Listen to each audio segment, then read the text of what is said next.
Quand je rencontre un patient concerné par le syndrome de Marfan, souvent la difficulté c'est que ça provoque une cassure dans l'existence. C'est très compliqué à plein de niveaux et ce qui va se jouer en entretien, c'est vraiment de reprendre ce fil de l'existence. Il y a un avant, un après l'annonce par exemple. Il va y avoir la nécessité de retrouver un fil conducteur. Et ma plus grande satisfaction en tant que psychologue, c'est de sentir qu'un patient se projette à nouveau, reprend son destin en main et va pouvoir s'approprier ce qui se passe pour lui, même si c'est difficile. Ça fait partie de son destin, ça fait partie de son histoire. Il va en faire quelque chose et on va avancer ensemble par rapport à ça. Mais c'est voilà, de sentir qu'il avance, il chemine.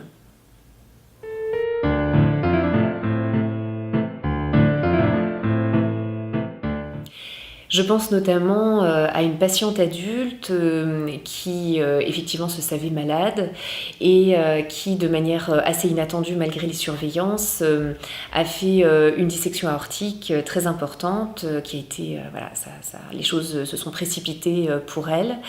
Il y a vraiment une rupture par rapport à l'existence parce que, évidemment, on devient là gravement malade. Il y a des complications extrêmement importantes à long terme.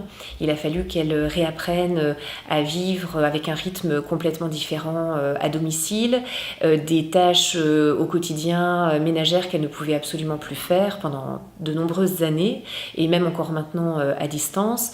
Et donc il a fallu pour elle se réapproprier les choses et entrevoir son avenir en se disant qu'elle avait évidemment encore plein de choses à vivre, plein de choses à proposer, mais en réaménageant les choses de manière constructive et positive pour elle.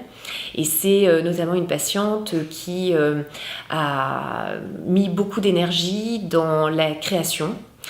C'est une patiente qui peint, qui a monté un atelier chez elle et qui a réussi à reprendre pied dans un avenir qui lui convenait vraiment à elle.